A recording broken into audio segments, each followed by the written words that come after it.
A Study in Scarlet by Arthur Conan Doyle. Chapter 4. What John Rance Had to Tell. It was 1 o'clock when we left number 3 Lauriston Gardens. Sherlock Holmes led me to the nearest telegraph office, whence he dispatched a long telegram.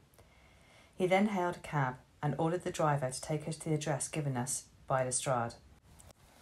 "There is nothing like first-hand evidence," he remarked.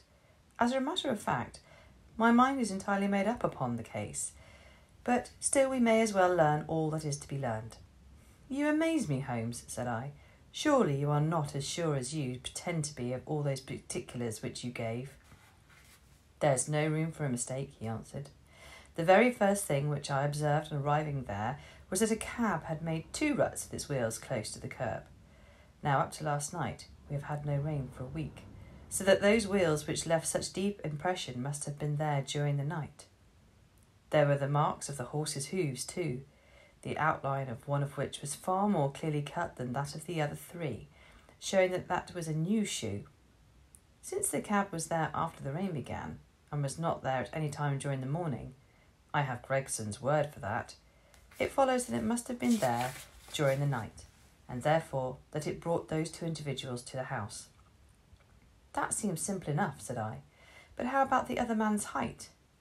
"Why, the height of a man, in 9 cases out of 10, can be told from the length of his stride. It is a simple calculation enough, though there is no use my boring you with figures. I had this fellow stride both on the clay outside and on the dust within. Then I had a way of checking my calculation. When a man writes on a wall, his instinct leads him to write about the level of his own eyes. Now that writing was just over 6 feet from the ground. It was child's play." "And his age?" I asked. "Well, if a man can stride 4.5 feet without the smallest effort, he can't be quite in the sere and yellow. That was the breadth of a puddle on the garden walk which he evidently walked across. Patent leather boots had gone round, and square toes had hopped over. There is no mystery about it at all. I am simply applying to ordinary life a few of those precepts of observation and deduction which I advocated in that article. Is there anything else that puzzles you?" "The fingernails and the trichinopoly," I suggested. "The writing on the wall was done with a man's forefinger dipped in blood. My glass allowed me to observe that the plaster was slightly scratched in doing it, which would not have been the case if the man's nail had been trimmed. I gathered up some scattered ash from the floor. It was dark in colour and flaky, such an ash as is only made by a trichinopoly. I have made a special study of cigar ashes. In fact, I have written a monograph upon the subject. I flatter myself that I can distinguish at a glance the ash of any known brand, either of cigar or of tobacco. It is just in such details that the skilled detective differs from the Gregson and Lestrade type." "And the florid face?" I asked. "Ah, that was a more daring shot, though I have no doubt that I was right. You must not ask me that at the present state of the affair." I passed my hand over my brow. "My head is in a whirl," I remarked. "The more one thinks of it, the more mysterious it grows. How came these 2 men, if there were 2 men, into an empty house? What has become of the cabman who drove them? How could one man compel another to take poison? Where did the blood come from? What was the object of the murderer, since robbery had no part in it? How came the woman's ring there? Above all, why should the second man write up the German word 'rash' before decamping? I confess that I cannot see any possible way of reconciling all these facts." My companion smiled approvingly. "You sum up the difficulties of the situation succinctly and well," he said. "There is much that is still obscure, though I have quite made up my mind on the main facts. As to poor Lestrade's discovery, it was simply a blind intended to put the police upon the wrong track by suggesting socialism and a secret societies. It was not done by a German. The A, if you noticed, was printed somewhat after the German fashion. Now a real German invariably prints in the Latin character, so that we may safely say that this was not written by one, but by a clumsy imitator who overdid his part. It was simply a ruse to divert inquiry into a wrong channel. I am not going to tell you much more of the case, Doctor. You know a conjurer gets no credit when once he has explained his trick, and if I show you too much of my method of working, you will come to the conclusion that I am a very ordinary individual after all." "I shall never do that," I answered. You have brought detection as near an exact science as it ever will be brought in this world." My companion flushed up with pleasure at my words and the earnest way in which I uttered them. I had already observed that he was as sensitive to flattery on the score of his art as any girl could be of her beauty. "I'll tell you another thing," he said. "Painted Leathers and Square Toes came in the same cab, and they walked down the pathway together as friendly as possible, arm in arm in all probability. When they got inside, they walked up and down the room, or rather, Painted Leathers stood still while Square Toes walked up and down. I could read all that in the dust, and I could read that as he walked he grew more and more excited. That is shown by the increased length of his strides. He was talking all the while, and working himself up, no doubt, into a fury. Then the tragedy occurred. I've told you all I know myself now, for the rest is mere surmise and conjecture. We have a good working basis, however, on which to start. We must hurry up, for I want to go to Halley's concert to hear Norman Neruda this afternoon." This conversation had occurred while our cab had been threading its way through a long succession of dingy streets and dreary byways. In the dingiest and dreariest of them, our driver suddenly came to a stand. "That's Audley Court in there," he said, pointing to a narrow slit in the line of dead-coloured brick. "You'll find me here when you come back." Audley Court was not an attractive locality. The narrow passage led us into a quadrangle paved with flags and lined by sordid dwellings. We picked our way among groups of dirty children and through lines of discoloured linen until we came to number 46, the door of which was decorated with a small slip of brass on which the name Rance was engraved. On inquiry, we found that the constable was in bed, and we were shown into a little front parlour to await his coming. He appeared presently, looking a little irritable at being disturbed in his slumbers. "I made my report at the office," he said. Holmes took a half-sovereign from his pocket and played with it pensively. "We thought that we should like to hear it all from your own lips," he said. "I shall be happy to tell you anything I can," the constable answered, with his eyes upon the little golden disc. "Just let us hear it, in all your own way, as it occurred." Rance sat down on the horsehair sofa and knitted his brows as though determined not to omit anything in his narrative. "I'll tell it you from the beginning," he said. "My time is from 10 at night to 6 in the morning. At 11 there was a fight at the White Hart, but bar that all was quiet enough on the beat. At 1 o'clock it began to rain, and I met Harry Murcher, him who has the Holland Grove beat, and we stood together at the corner of Henrietta Street a-talking.